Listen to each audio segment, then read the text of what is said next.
बोली वृंदावन बिहारी लाल की जय। धनत्रयोदशी धनतेरस की आपको मंगलमय बधाई।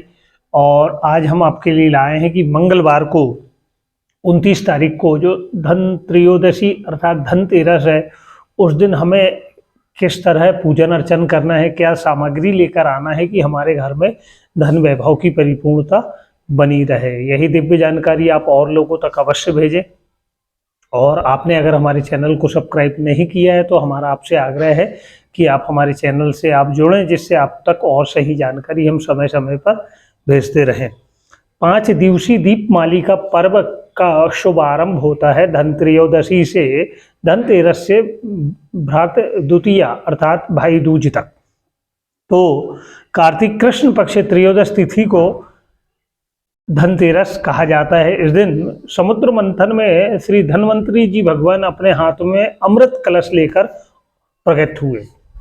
जैसा कि इस दिन धन्वंतरी जी का पूजन का विधान आता है, कुछ लोग आज ही के दिन विधिवत यह पूजन अर्चन माता महालक्ष्मी की आज ही स्थापित कर लेते माता जी का।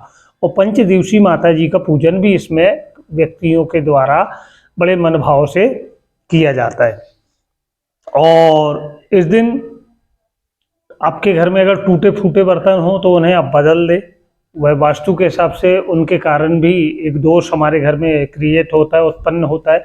अब इस दिन हमें ऐसा क्या लाना चाहिए कि जिससे हमारे घर में साल भर स्थिर लक्ष्मी की प्राप्ति बनी रहे, हमारे घर से जो नेगेटिव एनर्जी वह दूर चली जाए।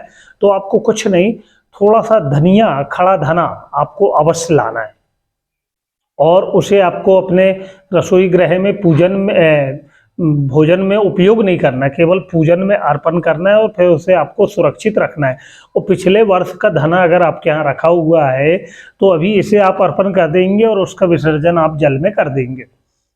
धनिया, नमक और झाड़ू में भी जो बुहारने के काम आती, बाहरी भी बोलते हैं, उसमें भी लक्ष्मी जी का निवास रहता है। तो इसे भी आपको लेकर आना है। लेकिन बहुत से लोग सिंगल लाते हैं, तो आपसे आग्रह है कि सिंगल ना लाएं, इनका जोड़ा ही लाना शुभकर होता है। इसी में मोरपंख भी आपको लाना है। चांदी या तांबे के आप सिक्के लाएं या मूर्ति लाएं, पर आप अवश्य यह खरीदें। और हल्दी की गांठ भी आपको लाना है और पूजा स्थान में रखकर आपको उनका विधिवत पूजन अर्चन करना रहेगा। सफ़ेद और पीली कौड़ी 5, 7, 9 या 11 इन कौड़ी को आपको अवश्य लाना है और माता महालक्ष्मी को लक्ष्मी पूजन के दिन अर्पण करना है।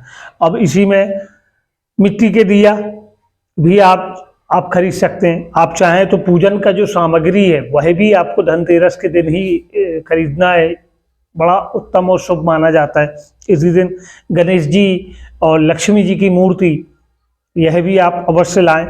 7 मुखी रुद्राक्ष भी अगर इस दिन आप लाते हैं, पूजन स्थान में रखते हैं और फिर शिव जी के पास ले जाकर उनका, और आज प्रदोष भी है, आज भौम प्रदोष भी रहेगा धनतेरस के दिन, तो वह रुद्राक्ष भी आपके लिए बहुत ही, 7 मुखी रुद्राक्ष वैभवशाली होता है, उससे आपके लक्ष्मी प्राप्ति के योग प्रबल होते हैं।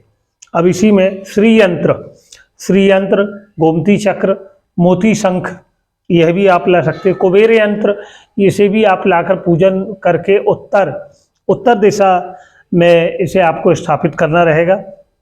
और बड़े मन भाव से आपको इस दिन यम दीपदान भी अवश्य करना रहेगा। यम दीपदान कैसे? एक आटे का चौमुखा दिया बनाएं, उसमें 4 बत्ती लगाएं और पूरे घर में भ्रमण करते हुए सभी लोग उसमें हाथ लगाएं, उसमें काली तेल डालें, उसमें सरसों का तेल रखें और घर के बाहर निकलकर अपने घर के बाहर दक्षिण दिशा की ओर, और घर के बाहर आपके अगर मोहल्ले में आप किसी खुले मैदान में भी रख सकते हैं, और अगर ऐसी कहीं व्यवस्था ना हो तो आप अपनी छत पे, टेरिस पे भी उस दीपक को रख सकते हैं। लेकिन बनाना रहेगा आटे का दिया। अच्छा, आटे के आपको 2 दिया बनाना है। एक तो यमदेव निमित्त, आप समस्त विघ्न बाधाओं की शांति निमित्त, अकाल मृत्यु भय निमित्त, सब प्रकार के संकटों से रक्षा निमित्त आपको यह दीपदान करना है। दूसरा, तुलसी मैया के पास भी आपको एक चौमुखा दीपक रखना है कि हे माता, हमारे घर में सुख शांति वैभव धन्यदान अवश्य आए। इस मनोभाव से इस दिन आपको जो 5 दीपक, 11 दीपक, 21 दीपक भी आप प्रज्वलित करके अपने घर में आपको रखना है। पूजन स्थान में आपको धन्वंतरी जी का पूजन अर्चन आप करना चाहें तो बड़े मन भाव से चौंक डालकर धन्वंतरी जी की तस्वीर हो, मूर्ति हो, वह रखकर आप पूजन अर्चन करें। और जो पूजन का शुभ मुहूर्त रहेगा, संध्याकालीन बेला में 7:30 बजे से 9 बजे तक लाभ की चौघड़ियाँ हैं। इस दौरान आप बड़े मन भाव से पूजन अर्चन करें। 10:30 से 12 बजे तक शुभ की चौघड़ियाँ हैं और 12 से 1:30 बजे तक अमृत की चौघड़ियाँ हैं। और बड़े मन भाव से आप यह पूजन अर्चन करें और आपसे आग्रह है कि यह वीडियो आप और लोगों तक भेजें जिससे वह भी इसका फायदा ले पाएँ। बोलिए वृंदावन बिहारी लाल की जय।